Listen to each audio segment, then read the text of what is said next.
Buenos días a todos y a todas, es un gusto saludarlos nuevamente por aquí. Estamos en el curso introductorio al análisis forense de manuscritos y en este pequeño anexo voy a hacer un breve comentario sobre el mapa de procesos del informe del NIST. La idea es mostrar por qué estoy entusiasmado con este mapa de procesos y por qué lo considero una excelente herramienta para hacer docencia. Recordemos que cuando hacemos docencia vinculada al análisis forense de manuscritos, estamos hablando de una de las tareas más complejas a nivel docente, porque en el análisis forense de manuscritos se involucran un montón de toma de decisiones que como docentes, eh, sin la ayuda de herramientas como las que voy a presentar hoy, quizás se torna muy tedioso realizar de manera tan exhaustiva la enseñanza de lo que es para mí una de las tareas más complejas en el mundo forense, que es la identificación de manuscritos. Por eso considero que si sos docente, esta es una herramienta que puede facilitar y mucho tu proceso de enseñanza. Y podés solamente quizás involucrarte en las tareas de supervisación de toma de decisiones. Es decir, pararte con el alumno solamente en esa etapa y decirle, ¿qué considerarías acá? Fíjate lo que dicen las preguntas que tenés que hacer. Perdón, el mapa de procesos está dentro de un informe que hemos visto en el curso, que es el informe de factores humanos y análisis forense en manuscritos, pero hay una página en el NIST que también es específica de todo el proceso de mapeado que han hecho en el NIST vinculado a las ciencias forenses, tanto en huellas dactilares, balística, manuscritos y otras áreas.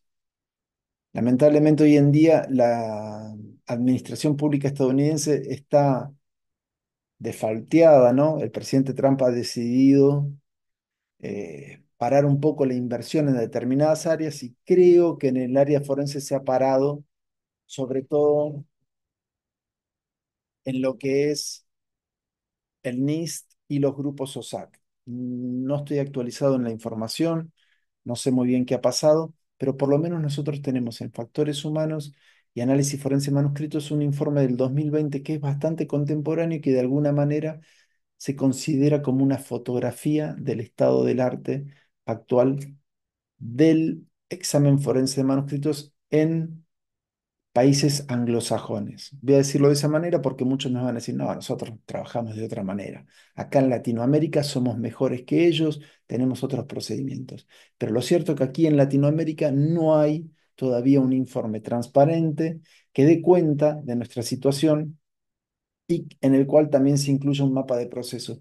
Ustedes me dirán, no es necesario, yo soy el experto y hago mi trabajo bien, pero lo cierto es que la comunidad jurídica está pidiendo más transparencia en nuestros procesos y este tipo de informes y este tipo de mapas son herramientas que pueden ayudar a demostrar que estamos yendo en un camino transparente, revisable, mejorable, como es una tarea forense tan compleja como es la que realizamos nosotros. Así que los invito a ver esta página de NIST, sobre todo los que hacen huellas dactilares. El mapa de procesos de huellas dactilares es impresionante, es mucho mejor que el de factores humanos y manuscritos. ¿Por qué? Porque es más interactivo. Dentro del informe de factores humanos y del mapa de procesos hay un grupo de colegas anglosajones, casi todos de países anglosajones, que ha participado en el diseño de este informe y de este mapa, a los cuales voy a agradecerles, por supuesto. Así como uno agradece a los colegas que escriben libros, que hacen conferencias, que participan de congresos, es también bueno agradecerles a este tipo de colegas que comparten de manera gratuita este tipo de producción literaria. Hay algunos nombres que podemos reconocer dentro de los autores, no voy a mencionarlos, pero creo que algunos pueden reconocer colegas que han participado en otras formaciones de campus forense y a colegas que han participado en producciones literarias que hemos traducido con autorización y que están disponibles muchas de ellas en el aula, ¿no? Dentro el staff del NIST, quizás Melissa Taylor es la más visible a nivel forense. La van a poder ver acá a ella participar de las conferencias de procesos de mapeados.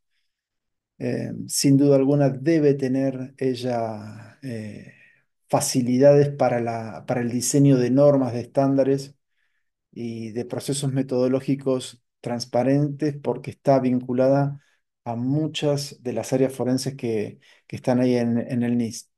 Y como ven acá, dentro de los agradecimientos, el grupo de trabajo agradece a algunas personas que están acá que algunas de ellas trabajan en el CSAFE, en la Universidad de Iowa y que están que son parte del equipo que dirige eh, Alicia Carriquiri, que, que ya estuvo también con nosotros y que pueden ver un video en YouTube, en mi perfil, en la parte de en directo, ahí está ella compartiendo el software Handwriter.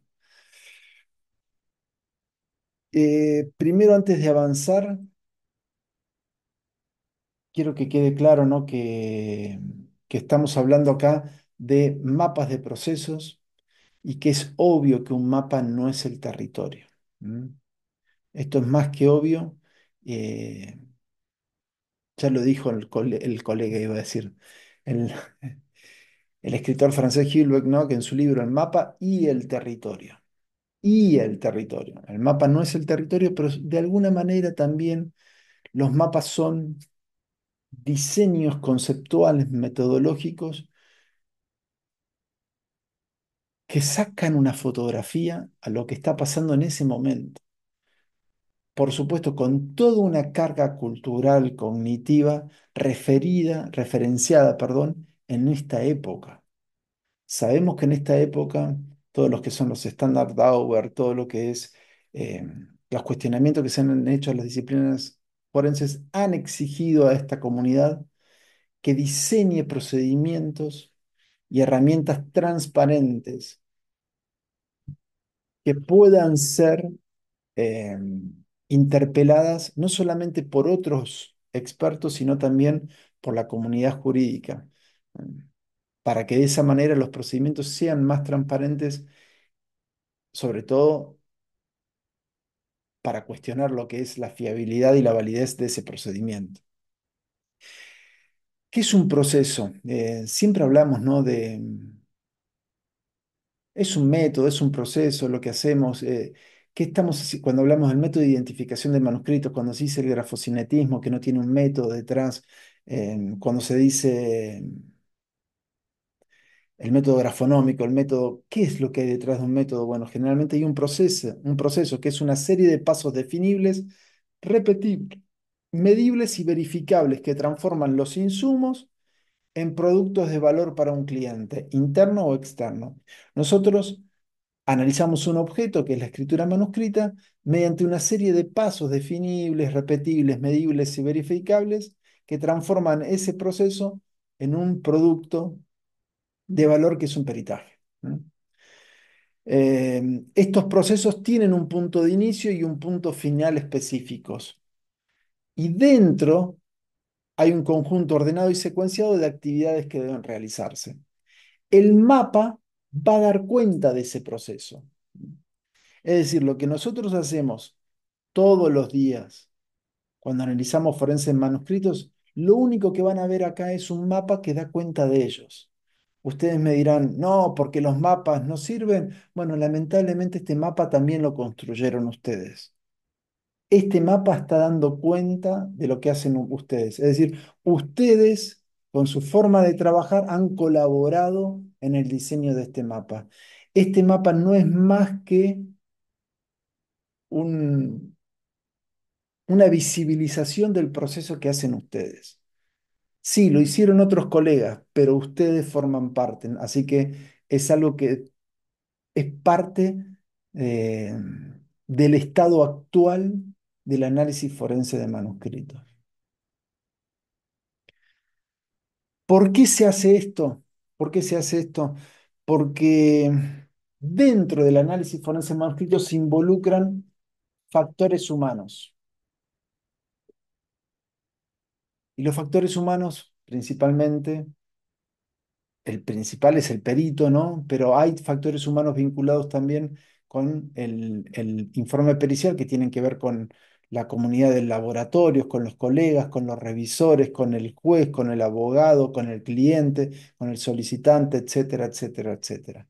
Y esto tiene que dar, el mapa de proceso lo que implica es el tratar de visibilizar un proceso y homogeneizar ese proceso.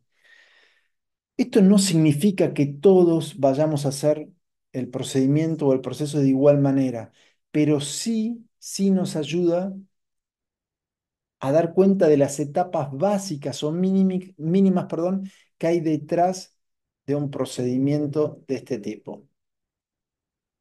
Ustedes me dirán, em, yo le pongo mi impronta propia, particular. Eso no existe. Les puedo asegurar que no existe, que vos estás haciendo lo mismo que hago yo, que el otro hace lo mismo. Lo que pasa es que todos queremos ser singulares, todos queremos ser expertos y todos queremos ser como el que no se equivoca, el que nunca comete errores y el que mejor hace los peritajes. Y en realidad eso no existe. Todos somos comunes.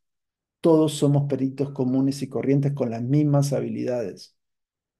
Y esto es lo que hace el mapa. Es como plantear una comunidad, ¿eh? Todos hacemos el mismo trabajo. Luego puede haber peritos que son más habilidosos para determinadas tareas o que cognitivamente están mejor preparados para detectar patrones, etcétera. Pero no existen peritos excepcionales, ¿eh? Peritos iluminados, peritos que saben, que saben todo sin poder explicarlo, ¿eh? Es necesario aprender una secuencia de pasos para hacer el examen forense de manuscrito. Esa secuencia de pasos generalmente nosotros la aprendimos cuando nos formamos, o en un laboratorio con un tutor, o en una universidad, o en un instituto universitario, o en algún curso de identificación de manuscritos. Bueno, esa serie de pasos es como aprender a atarse los cordones. A medida que uno va aprendiendo, atarse los cordones, uno lo va haciendo más rápido y de manera más inconsciente. Eso también trae el peligro de tomar atajos, trae el peligro de los sesgos. Cuanto más experto soy, más atajos tomo. ¿Por qué? Porque la evidencia pasada ya va configurando mi forma de pensar en cuanto a lo que estoy viendo en ese momento. Entonces, los mapas de proceso también sirven para decir, ojo, tratemos de respetar los pasos.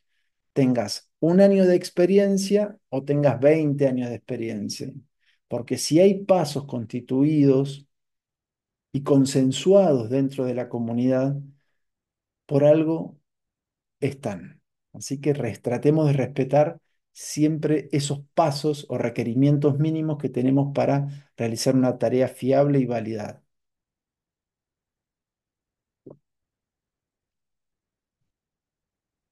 ¿Cuáles son las ventajas de crear un mapa de procesos?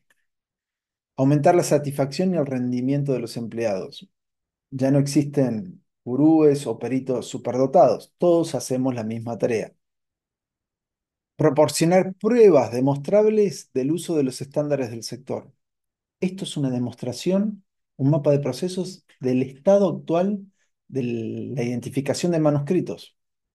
Mejorar las capacidades de resolución de problemas, capturar conocimientos para poder utilizarlos en la formación de otras personas, que para mí es la herramienta fundamental, estandarizar procesos porque no es lo básico, y definir las especificaciones técnicas del proceso de examen en cada etapa, es decir, definir en cada etapa qué es lo que tengo que hacer, qué es lo que tengo que considerar.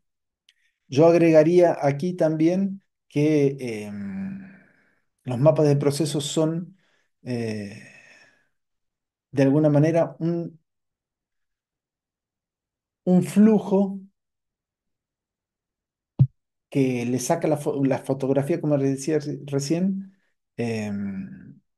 al estado actual, pero con la ventaja de que pueden ser perfectibles. Que yo tenga este mapa de proceso no quiere decir que no me puedo apartar. Sí, me puedo apartar del mapa en alguna de las etapas, pero la puedo explicar. Si la puedo explicar, bárbaro.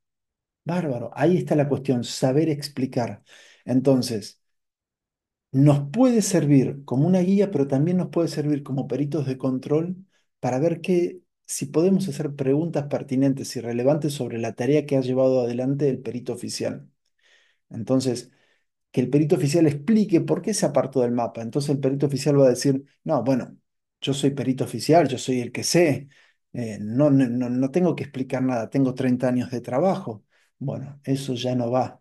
Va a tener que explicar por qué se apartó de los requerimientos mínimos que hay dentro del estado actual del análisis de forense de manuscritos. Hay diferentes mapas de procesos. eh, En este caso en particular, no es un mapa de procesos micro, sin embargo, se involucra a nivel micro en algunas cuestiones, pero el mapa de procesos que vamos a ver es a nivel macro con algunas cosas de un mapa operativo detallado. Hay algunas, como les digo, hay algunas explicaciones micros, pero son muy pocas. Lo que se trató de hacer con este mapa de procesos es también eh, dejar algunas cuestiones en la formación o en las tomas de decisiones más micro que hay en un laboratorio o que hay en una universidad. Por ejemplo, no se pone a operar sobre las características escriturales, cuál tiene más valor o cuál no tiene más valor, porque eso es una decisión que hay que tomar en el momento, en el caso en concreto que estoy analizando, con las características que tenga esa persona en su escritura. Ya sabemos que los rangos fijos que proponía, por ejemplo, Ballatierro con los elementos invisibles ya no se usan. Ya ahora hay que operar sobre cada escritura, desentrañarla y ponernos de acuerdo para ver cuáles son los elementos que tienen más valor o menos valor en esa escritura. Hay herramientas para diseñar mapas de procesos. Yo en lo particular usé otra para hacer el mapa en español. No usé esto porque después encontré estos videos del NIST. Hay que tener en cuenta que estos mapas de procesos se diseñan sin considerar la palabra debe. ¿M? Se evita la palabra debe, son todas tomas de decisiones que tienen que ver con decisiones sí o no, pero jamás el debe hacer esto, porque cada caso es particular, vuelvo a insistir. Lo importante es que sepamos explicar por qué estoy tomando una decisión y no otra. Los mapas comienzan y terminan con el cliente, es decir, con la solicitud del cliente y con la remisión del informe al cliente.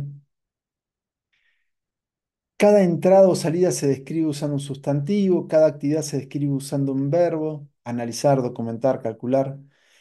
Hay pasos de decisión, eso es lo más lindo que tiene el mapa, que te visibiliza dónde estás tomando una decisión. Las respuestas sí siempre te llevan hacia la derecha, un paso más cerca del final del examen, mientras que cuando se responde no, te lleva a un bucle. Es decir, hay que repetir un paso o una serie de pasos. Te permite saltar pasos hacia adelante o hacia el final del examen. Em, Se subrayan algunos términos clave que necesitarán ser definidos en un glosario. A veces hay múltiples definiciones para una misma palabra, así que hay que tener cuidado. Hay que asegurarse en los mapas de usar palabras de manera consistente. Y también, en algunos casos, según la cláusula, la política de la agencia, puede ser una explicación para definir un paso. Por ejemplo, hay laboratorios que no trabajan con fotocopias y está bien. Es una toma de decisión de ese laboratorio. Yo no estoy de acuerdo, pero está bien que la especifiquen. Digan, nosotros no trabajamos con fotocopias. Pero no trabajes en fotocopias nunca.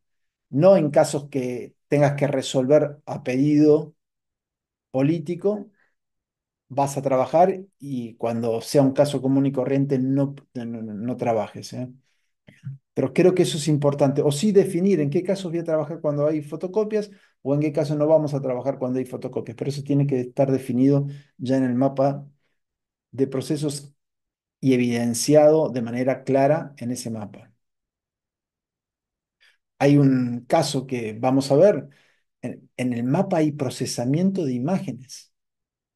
¿Cuántos de nosotros años atrás decíamos las imágenes no se pueden procesar? Bueno, acá dicen si la escritura es tenue, se le puede sacar una fotografía y se pueden usar software de procesamiento de imágenes para mejorar la visibilidad de esa escritura. Y nosotros, eso antes decíamos, no, no, no se puede hacer. Bueno, ahora lo están promoviendo dentro de este mapa de procesos. Quizás alguien diga, no, según nuestro laboratorio, la política de nuestro laboratorio, no vamos a trabajar con procesamiento de imágenes y dar una explicación de por qué no. Sería algo interesante de ver. Esto es lo que les decía recién, los factores humanos. Hay muchos laboratorios, mucha diversidad de laboratorios, muchas urgencias. Hay laboratorios específicos de análisis forense en manuscritos. En mi caso yo me dedico a eso nada más. Hay otros colegas que son criminalistas, que tienen un amplio conocimiento sobre otras materias.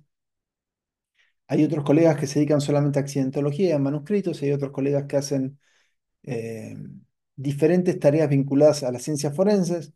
En mi caso en particular solamente me dedico a esto. Así que casi todo mi trabajo está vinculado al examen forense de documentos y manuscritos, pero es muy diverso. Es muy diversa la comunidad nuestra, ¿no? Tenemos diferentes antecedentes, diferentes formaciones, diferentes legislaciones, diferentes accesos a los materiales. Por ejemplo, acá en Argentina nos podemos llevar el material a nuestra casa para trabajarlo, o a nuestro laboratorio, o llevarlo a nuestra sección de trabajo en una oficina. En cambio, en algunos países los tienen que analizar ahí en el momento, a veces sobre el escritorio o en el piso de una oficina jurídica, de un tribunal o de un juez, etcétera. Entonces, son diferentes las condiciones, pero hay que considerar esto también, que también tenemos acceso a información dentro del expediente que puede moldear las expectativas de nuestro caso. No es lo mismo trabajar en un caso determinado que exige de una plantilla para trabajar que un caso atípico, quizás con 900 firmas en una defraudación eh, de nivel macro que afecta a toda la sociedad de una comunidad. Entonces, siempre va a haber expectativas vinculadas al caso que pueden moldear también nuestras formas de abordar ese caso. También puede ser que existan que diferentes peritos tengan diferentes expectativas sobre el mismo caso. Y entonces es importante gestionar ahí el sesgo que puede provocar, que puede suceder en el examen forense de manuscritos. Y para eso es importante tener un mapa de procesos, que si bien no va a solucionar todo esto, por lo menos va a impedir que haya múltiples eh, maneras de abordar un caso. Y si las hubiera, por lo menos documentarlas, como es en este caso, ¿no? Hay muchas formas de atarse los cordones, bueno, vamos a documentar cómo son esas formas. Va a haber casos en los que yo pueda especular con otros caminos fuera del mapa. Bueno, documentarlos, escribirlos en este paso. Podría pasar esto y esto. Bueno, documentar eso que podría pasar o que está pasando en el caso que estoy analizando. Bueno, este es el mapa que les estaba comentando recién, el de huellas dactilares, que para mí es el mejor mapa. No soy especialista en huellas, pero me pareció muy bueno. Visítenlo. Es- A cada paso que vas avanzando está toda la explicación al lado, la toma de decisiones que tenés que tomar, etcétera. Y este es el mapa de procesos, nuestro mapa de procesos, vinculado al examen de manuscritos. Ustedes lo ven así, dicen, es mucho, pero no, en realidad es muy poco. Todos sabemos que nuestro trabajo es mucho más complejo que esto. Por eso recién les decía, el mapa y el territorio son distintas cosas. Sin embargo, acá tenemos un mapa y cada una de las etapas que ustedes están viendo ahí está descripta en el informe del NIST sobre qué preguntas tenemos que hacernos, qué preguntas son las pertinentes para cada etapa y seguramente ustedes pueden encontrar en un caso en concreto otras preguntas para cada una de estas etapas. Pero lo importante es que esto es como un mapa para empezar un camino, para visibilizar los posibles caminos que tengo dentro del análisis forense de manuscritos. No es más que eso, no es más que eso. Y esto, como vuelvo a insistir, esto lo hicieron ustedes. Así como al principio yo decía que estos son los colegas que participaron, les puedo asegurar que ustedes están involucrados, uy, perdón, se me fue, que ustedes están involucrados en este informe.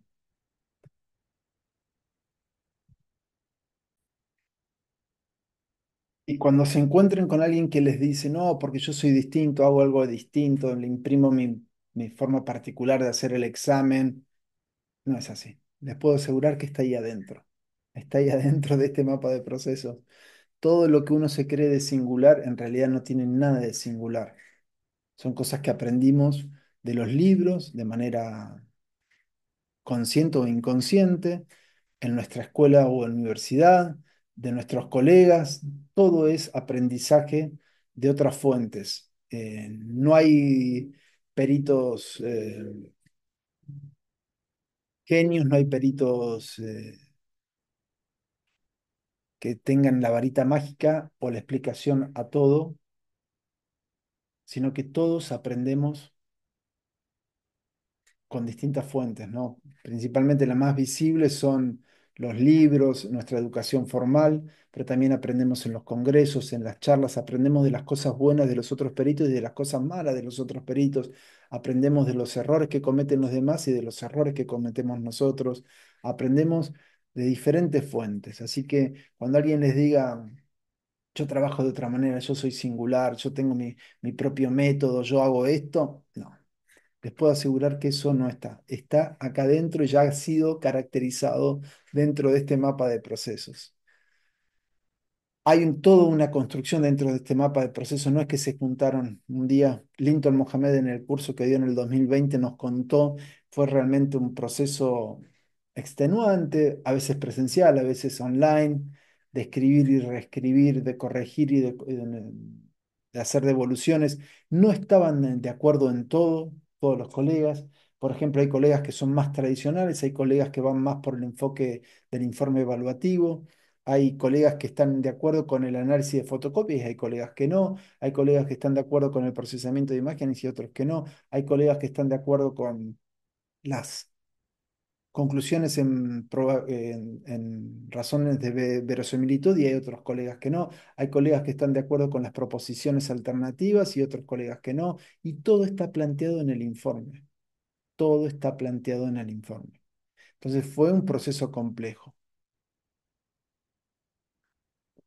Y vuelvo a insistir, nos los han dado de manera gratuita. ¿Ustedes quieren corregirlo? ¿Merece alguna corrección? ¿Merece algún aporte? Perfecto, escríbanlo. Por ejemplo, cuando hicimos el curso de Linton, la mayoría de los peritos latinoamericanos que estábamos en ese curso considerábamos que inadecuado el abordaje de las fotocopias, que no se le podía asignar el mismo valor conceptual y terminológico a las fotocopias que a un original.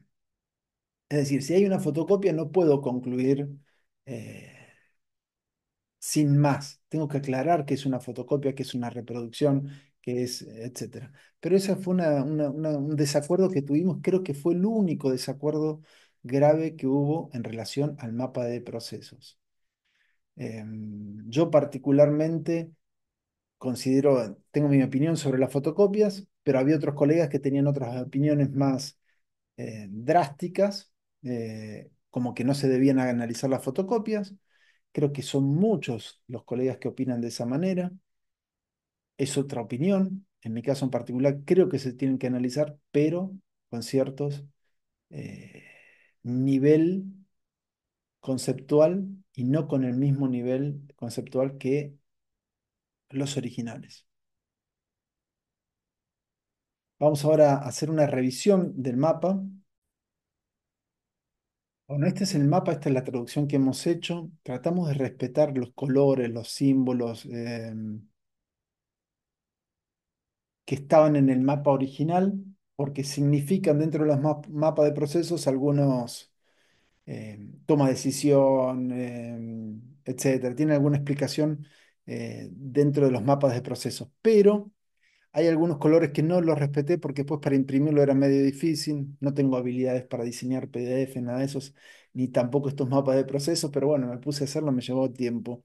Por ejemplo, esto es más azul en el mapa original. Tiene sus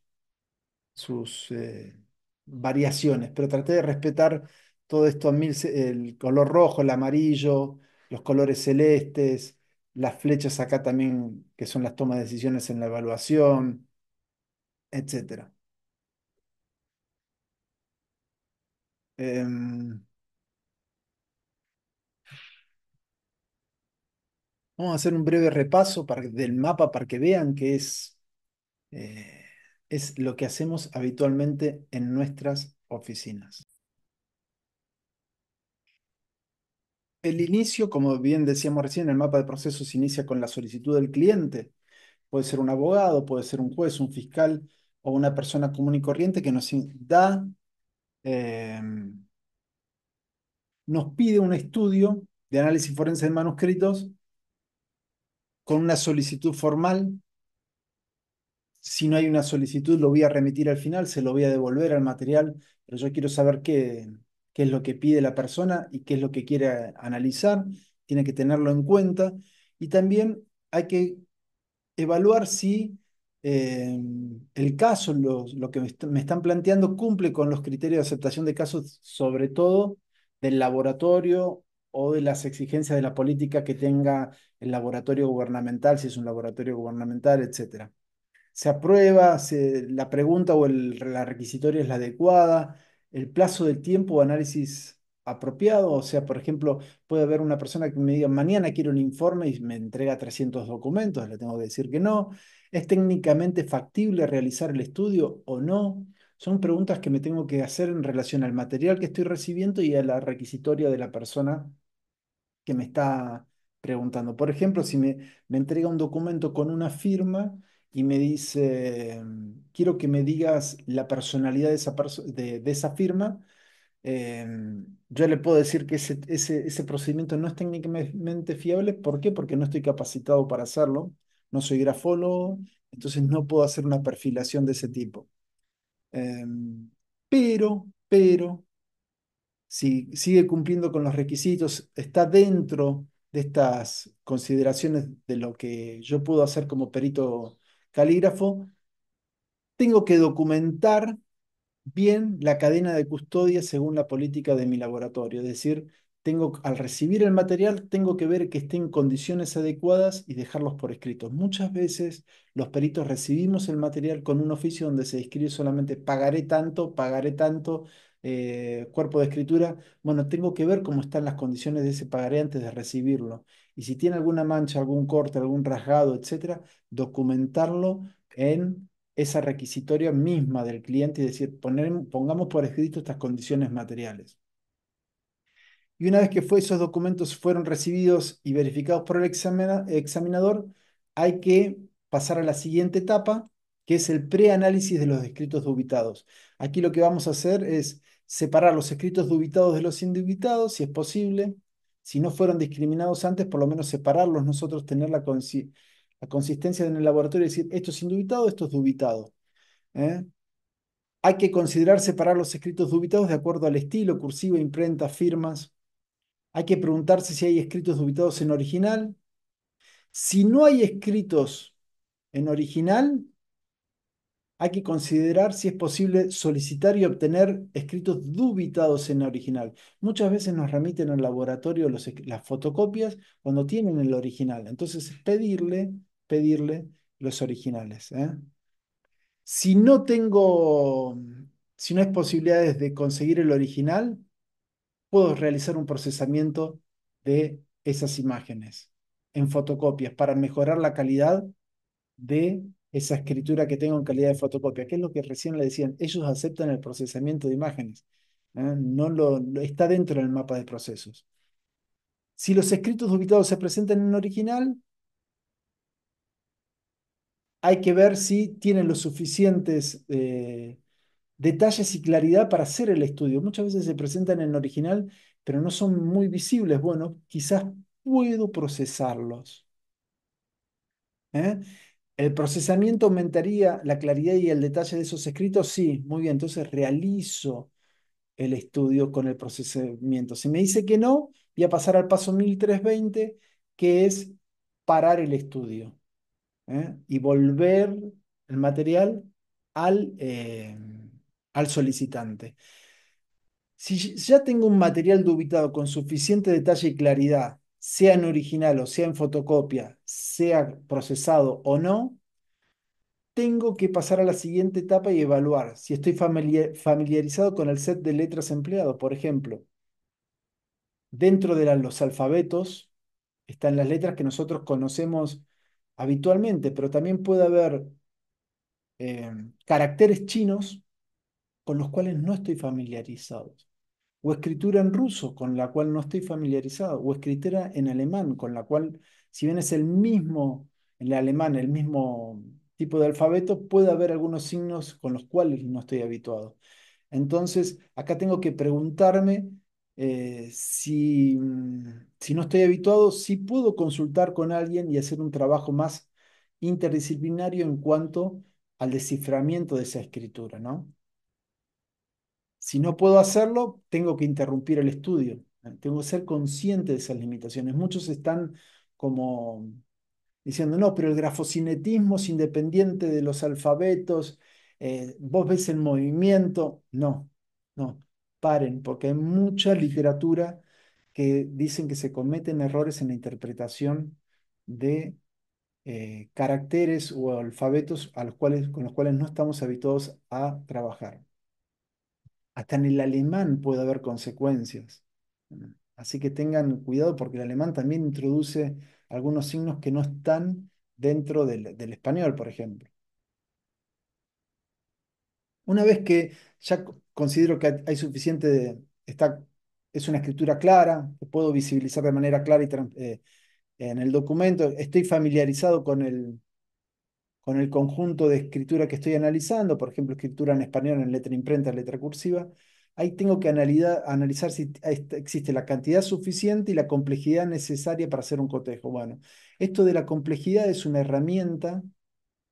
Ellos evalúan, los anglosajones, la complejidad de la escritura para evaluar si es posible eh, hacer un análisis de esa escritura. Ellos consideran que las firmas simples o demasiado simplificadas no pueden ser evaluadas. Eh, la escritura tiene que tener un determinado nivel de complejidad para hacer un estudio de identificación de manuscritos. El tema de la complejidad lo vemos en una de las clases.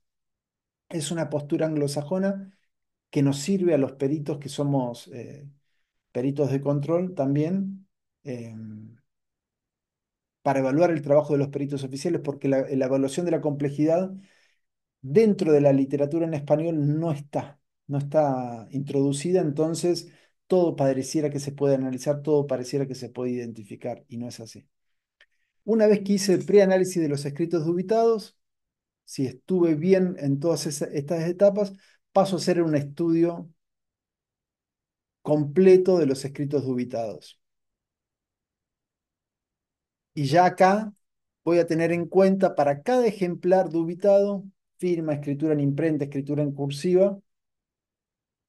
Voy a evaluar las características que están presentes en esos escritos, el nivel de complejidad que tienen, el tipo de documento donde están esos escritos, los instrumentos de escritura empleados, porque puede haber alguna afectación de la escritura porque fue realizado sobre un soporte rugoso.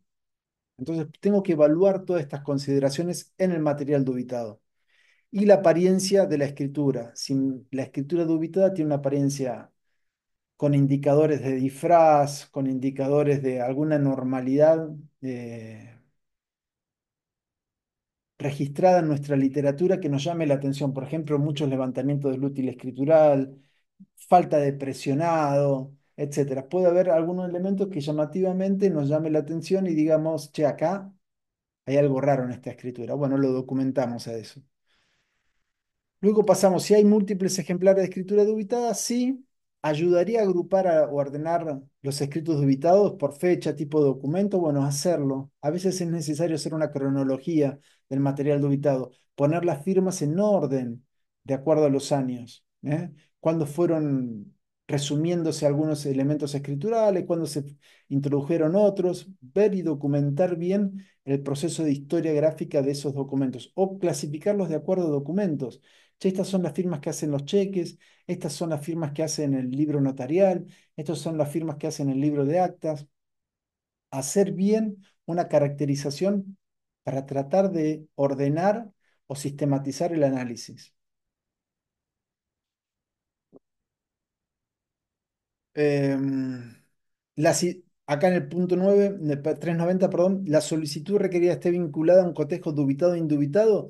Si es así, ¿tiene usted escritos indubitados? Sí, pasamos directamente acá. A veces los estudios son meramente de escritos dubitados y tenemos que ver si hay múltiples autores. A veces estamos en la etapa penal preparatoria, por ejemplo, los laboratorios de la policía, los laboratorios de policía judicial que trabajan en la investigación penal preparatoria, ellos, ellos pueden tener solamente material dubitado donde el investigador les pregunta, che, ¿esto es el mismo puño escritor? Bueno, sí, no, y acá se terminaría el estudio. Mm. En cambio, si tengo material indubitado para hacer el estudio, tengo que hacer luego un preanálisis del material indubitado de cada autor. ¿Mm? Y acá sí tengo que evaluar si fueron remitidos múltiples escritores o no. ¿Mm? Si fueron remitidos múltiples escritores, agrupar las muestras indubitadas de acuerdo a los autores. A veces tenemos múltiples sospechosos para los escritos dubitados. Entonces tenemos que tratar de separar las muestras indubitadas de acuerdo a los autores. ¿Todas las muestras están en original? ¿Sí o no? Si están disponibles, si nos presentaron fotocopias, preguntar si están los originales. No nos llevaría nada. Y si no están los originales, ver si podemos mejorar la calidad de las fotocopias con un procesamiento de imágenes. Luego, evaluar si la muestra indubitada tiene claridad y detalle suficiente. Si no es así, realizar un procesamiento de imágenes. eh, Luego analizar todos los ejemplares de un mismo autor indubitado y evaluar si hay suficiente escritura indubitada comparable de ese escritor. A veces tenemos firmas dubitadas y tenemos múltiples escritores indubitados. Pero las firmas dubitadas están ilegibles y de los escritores indubitados me remitieron firmas ilegibles de algunos autores y de otros me remitieron guarismos, escrituras en letra imprenta, etcétera. Bueno, yo lo que tengo que hacer ahí en ese caso es decir, no, de este escritor no tengo escritura comparable con las muestras dubitadas, por lo cual voy a desestimar el estudio. Si tengo escritura comparable, voy a avanzar. Esto vendría a ser la adecuación del material indubitado. Si puedo pedir más material o no, todo eso va a estar documentado, pero siempre dentro de un flujo de trabajo como es este proceso de análisis. ¿Está completo el preanálisis de los sets de escritura indubitada? Sí. Es decir, acá estoy evaluando en este preanálisis las condiciones de idoneidad de ese material indubitado, lo que hacemos nosotros también. Autenticidad, que esté en original, que sea adecuado, numeroso, contemporáneo. ¿Entienden? Lo mismo están haciendo acá con el preanálisis. Ahora, si yo veo que cumple con todos los requisitos, paso a analizar el material indubitado. Si veo que no cumple con todos los requisitos, interrumpo el estudio y lo justifico, ¿no? ¿Cuál es el análisis de los escritos indubitados? Es el mismo que realicé con el escritos dubitados. Sería caracterizar cada grupo de material indubitado, cada autor de los escritos indubitados, por el nivel de complejidad, por las características presentes, qué tipo de características, qué tipo de escritura, por los instrumentos de escritura utilizados, cómo han afectado esos instrumentos a la escritura, por el tipo de documento que tengo, considerar si el material indubitado es contemporáneo al dubitado también. Esto parece una tontería, pero es cierto que a veces tenemos documentos indubitados que no son los adecuados para comparar con el material dubitado que tenemos. Por ejemplo, me plantearon un caso. El material dubitado es una carta póstuma y el material indubitado son todos firmas en escrituras o en cheques o en documentos oficiales. Por ahí son diferentes registros escritos en los cuales el autor introdujo distintos comportamientos escriturales por el tipo de documento donde estaba escribiendo. Eso sucede en personas que están habituadas a realizar actos con una determinada seriedad, con una determinada exigencia de normalización, como pueden ser, por ejemplo, los cheques bancarios, los documentos oficiales, las escrituras notariales, etcétera. Esas personas pueden tener una determinada escritura para esos actos y luego cuando van a escribir de manera normal en su vida diaria, introducen otro tipo de recursos gráficos, como pueden ser otro tipo de firmas, otro tipo de escritura. Así que hay que tener cuidado con eso. Y luego voy a evaluar la consistencia interna de cada conjunto de escritos indubitados. Si tengo un solo escritor indubitado, y bueno, evaluaré la consistencia. ¿Eh? Si puedo resolver o razonar las inconsistencias, si las hubiera, por ejemplo, una persona que consume drogas, que consume alcohol, seguramente vamos a ver escritura inconsistente en ese cuerpo indubitado. Bueno, quizás haya una explicación a esas inconsistencias. Y acá lo que se me va a exigir es que vaya documentando cada uno de los racionamientos que voy haciendo, ¿no? Y también siempre la posibilidad de pedir más material indubitado si voy viendo que no estoy solucionando los problemas que tengo con ese material indubitado. Documentar la justificación de la interrupción del estudio, etcétera. Si agrupé, si estoy de acuerdo y si puedo evaluar el rango de variabilidad que hay dentro de ese conjunto indubitado, voy avanzando. A veces tengo una escritura de un escritor indubitado que es consistente, que es numerosa, adecuada, original, contemporánea, y no veo ningún problema, pero a veces tengo casos donde tengo firmas de 1980, de 2020, muchas, numerosas, pero quizás tenga dudas o el rango de variabilidad es muy amplio y no puedo explicar eso. Bueno, para eso están estos pasos subyacentes, para tratar de arrojar una claridad sobre lo que estoy observando y para poder explicar la toma de decisiones que estoy realizando, en base a ese material que no es tan consistente y que suele pasar eso, ¿no? La muestra de escritura indubitada es de una cantidad y complejidad suficientes para el cotejo. Sí, bueno, entonces avanzo para el cotejo. Si no es así, solicitar ejemplares, más ejemplares, detenerme ahí, solicitar más ejemplares. Documentar la justificación si voy a discontinuar con el estudio de un determinado autor. A veces no es suficiente. Acá discontinuo, paro. No tengo un material contemporáneo, no tengo material en original. Justificarlo, explicarlo. Pero si tengo suficiente material, si he encontrado un grupo de escritos dubitados consistente y un grupo indubitado consistente y puedo realizar un cotejo, avanzo sobre el cotejo. Y acá había cotejar las características. ¿Y cuál es el cotejo? Es el cotejo que realizamos habitualmente. Ya entramos en la etapa de análisis y evaluación de las características gráficas de material dubitado y material indubitado. Como verán, ellos empiezan, a diferencia de la mayoría de los laboratorios latinoamericanos, por el análisis del material dubitado.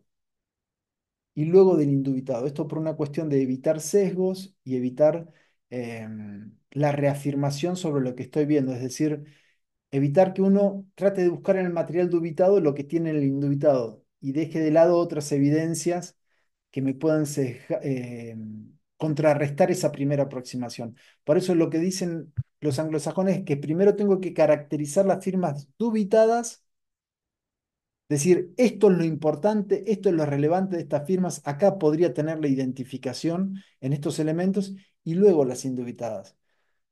Y luego evaluar si lo que vi en las indubitadas lo describí en las dubitadas. Así sería el proceso adecuado.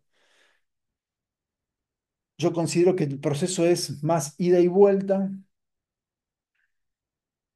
que no es tan lineal, sino que siempre uno está volviendo y todo va a depender del material que tenga que analizar. No es lo mismo analizar material con disfraces gráficos y firmas inventadas que material donde se duda la autenticidad nada más de una firma que parece natural y espontánea. Pero es muy interesante el planteo de ellos que hacen que primero analizar lo dubitado y luego lo indubitado. Y caracterizar bien lo dubitado, documentar esa caracterización. Veo esto, veo esto, veo esto, y esto sería lo importante para la identificación. Y luego sí pasar a lo indubitado. Una vez que hago esto, tengo que evaluar las características. Es decir, cotejar es una etapa. Sí, la A y la A presentan similitudes, la B y la B presentan similitudes. Esta rúbrica y esta rúbrica presentan similitudes, la inclinación presenta similitudes, pero luego tengo que evaluar esas similitudes y esas diferencias que encontré. Ese es otro proceso de análisis, ¿eh? Que es independiente del cotejo.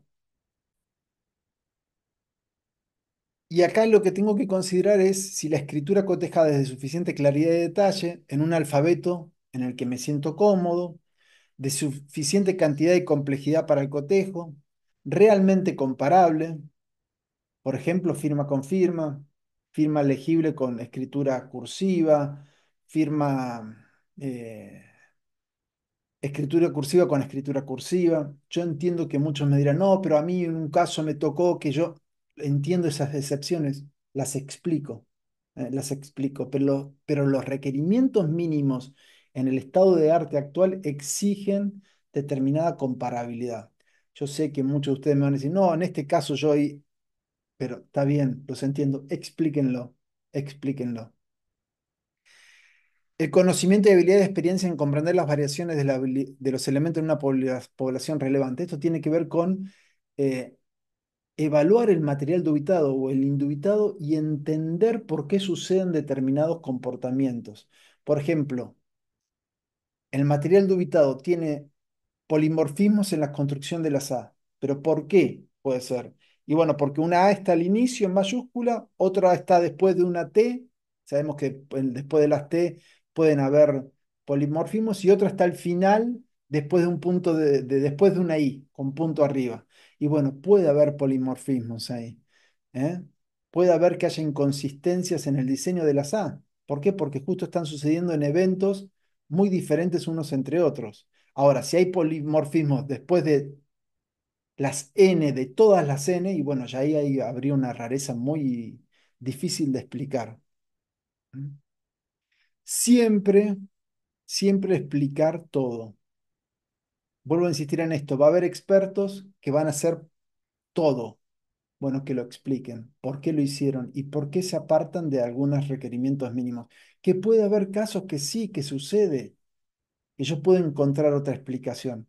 Por ejemplo, puede haber casos en que yo esté cotejando escritura cursiva con escritura imprenta, donde la proporcionalidad, la inclinación, el espaciamiento, las diferencias en las alineaciones jueguen un rol fundamental al momento de identificar. Bueno, explico, si bien son escritos realizados con diferentes tipologías, mire, encontré todos estos elementos que si bien son elementos que apuntan a la estructuración del texto, la consistencia que hay es tan obvia y tan demostrable que indicarían que se trata de un mismo puño escritor. ¿Entienden? Pero expliquemos eso que estoy viendo ahí. Bueno, acá en la etapa de evaluación es evaluar la combinación de las características, tanto similitudes como disimilitudes, para determinar el valor o significancia de esos elementos. Esta es una de las etapas que se obvia en la generalidad de los escritos o peritajes. Generalmente ustedes vean los peritajes. Los peritajes son cotejo, describen, ponen fotos de las similitudes y luego van a la conclusión. Como si no fuera necesario explicar las similitudes o las diferencias que estuve viendo ahí. Y es necesario. Si yo soy el experto, te debería explicar a qué se deben esas diferencias. Considerar las posibles causas de las similitudes y disimilitudes. Y ahí, ¿tiene la escritura cotejada suficiente cantidad de hábitos y características distintivas del autor? Sí, no, sin conclusión.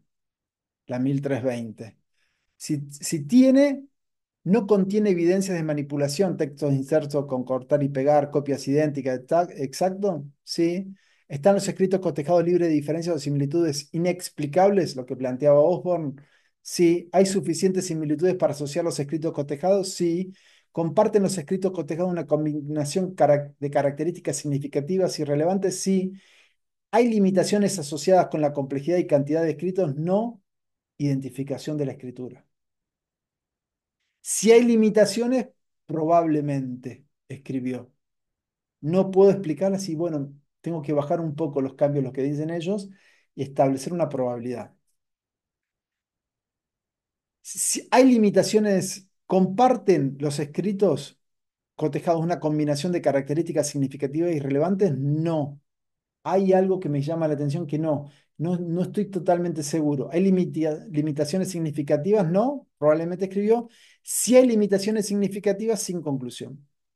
Por ejemplo, ¿cuál puede ser una limitación significativa que no es no son contemporáneos por ahí? Entonces yo no encuentro una combinación total de los elementos como sí en este caso. Entonces esa limitación me está impidiendo a mí arribar a una conclusión categórica. Entonces, la conclusión es el final de la evaluación, pero la conclusión no es el final del cotejo, para nada. Y esto me parece fundamental que empecemos a incorporarlo. Explicar cómo arribo a esa conclusión, que no es solamente describir similitudes y diferencias, sino explicarlas dentro del marco del caso. Exigir eso. Y luego el final del mapa es la revisión del informe, que es otra etapa que necesariamente debemos incluir de manera formal, por lo menos en los laboratorios gubernamentales. Yo he trabajado en un laboratorio gubernamental, la revisión se hace, siempre hay dos o tres peritos, uno le consulta al otro de manera informal, che, mírame este caso, ¿qué opinás? ¿Qué dudas tengo acá? Fíjate, bueno, habría que hacerlo de manera más formal y tratando de seguir recomendaciones para, óptimas para la revisión de pares. El proceso de revisión de pares informal generalmente lo hace el jefe de una oficina que va siguiendo, va, tum, tum. En algunos casos no se podrá meter en la conclusión, pero sí por lo menos en la formalidad y decir, che, mira, me parece que acá no, discutir antes de que salga el informe, pero lo importante es, para mí, es avanzar. Esas oficinas que tienen un proceso informal de revisión de pares, por lo menos empezar a hacerlo de manera más formal, más formal. Es decir, separando los casos, dándole el informe a una persona y después a otro sin que conozcan cada uno que tienen el mismo informe para ver si llegan a la misma conclusión. Isabel Montani, Champot, han propuesto un programa operativo, un procedimiento operativo estándar para la solución de conflictos en las conclusiones. Lo pueden buscar en el aula, yo lo dejé, pero la revisión de pares es necesaria para un procedimiento más fiable y válido en la identificación de manuscritos. Y por supuesto termina el análisis con el cliente, como habíamos dicho anteriormente. Este mapa de procesos, vuelvo a insistir, yo lo he descrito de manera somera. Hay una descripción más detallada en el informe del NIST. He dejado la traducción del informe en el aula, pero aquellos que no tienen traducción la pueden buscar. Es muy fácil de traducir hoy en día con eh, programas de traducción que operan con inteligencia artificial, donde puedo ir entrenando de a poquito a ese programa. Para mí, este es el mapa más sensible, más específico, más transparente que hay para el análisis forense de manuscritos. Lo pongo por encima del mapa del método modular porque creo que lo que me gusta de este mapa es que hay disensos. Al ser tan variada la comunidad de expertos que participaron, acá hay disensos y por eso el flujo de trabajo es eh, más interrumpido, más pensado, más burocrático. Yo sé que al ser más burocrático uno dice es más lento y sí, es necesario hacerlo lento. Es necesario respetar los pasos. ¿Por qué? Porque eh, eso nos va a permitir hacer un procedimiento más adecuado, más validado, más fiable en un trabajo diario que está plagado quizás eh, de informalidades en el trabajo diario, ¿no? Uno está habituado a trabajar tanto en estos casos que lleva un procedimiento de manera informal y no documentado como el que exige este mapa. Todo esto se puede hacer en un software, se puede documentar en un software muy barato, cada oficina gubernamental puede ir documentando y cada perito puede ir llenando caso por caso cada una de estas etapas. Es decir, no es complejo, no es complejo hacerlo, pero sí requiere de tiempo, de tiempo y de documentar cada uno de los casos que voy haciendo. Bueno, esa era la idea, compartir este mapa. Yo eh, les recomiendo, les recomiendo, si pueden, si van a hacer algún proyecto sobre este mapa, que visiten el mapa de huellas también, porque el mapa de huellas me parece que es el más dinámico y es ideal para la enseñanza. Ideal para la enseñanza. Imaginen que uno como profesor no tenga que estar explicando todos los pasos, sino simplemente consolidando la forma de hacerse preguntas al alumno. Es decir, uno como profesor tiene que estar detrás del alumno para supervisar la forma en que se hace las preguntas el alumno en relación al caso que le ha tocado. ¿Ah? Cuando uno ve que el alumno se está haciendo las preguntas adecuadas en cada paso, uno ya puede ir dejando de forma autónoma a este alumno. Pero si yo tengo que explicar todo el análisis, cada una de las etapas, en cada uno de los casos, eso a mí me va a llevar mucho tiempo. Y recordemos que las aulas no son dos o tres alumnos, esas son 30, 40. Entonces, si logramos que las universidades incluyan este tipo de mapas con las objeciones pertinentes, con los cuestionamientos pertinentes a cada una de estas etapas, me parecen que son herramientas muy buenas que nos pueden ayudar a hacer docencia. Así que bueno, esa era la idea de este apartado que he realizado sobre el mapa de procesos. Vuelvo a agradecerle al grupo del NIST, vuelvo a agradecer a Linton Mohamed, que él nos permitió hacer la traducción de este trabajo y de compartirla. Creo que eso nos ha ayudado también a ir hacia otras lecturas. El mapa, perdón, el informe del NIST está plagado de referencias bibliográficas que te abren otros caminos. ¿Querés leer sobre análisis de fotocopias? Tenés mucha literatura. ¿Querés ver sobre procesamiento de imágenes? Mucha literatura. ¿Querés leer sobre complejidad de la escritura? Mucha literatura. ¿Querés leer sobre características escriturales? Mucha literatura. Y así, así, así. En cada paso te van citando, te van referenciando a la literatura para que vayas a ver. La mayoría de esa literatura está disponible online, no en forma de libros, sino en forma de investigaciones, lo cual hace más eh, compartible a todo el conocimiento que hay relacionado a la producción de este informe escrito. Así que bueno, era eso, los dejo. Muchas gracias por la presencia, aquellos que están viendo este video, y espero que les sea de interés el mapa. Nos estamos viendo en el aula.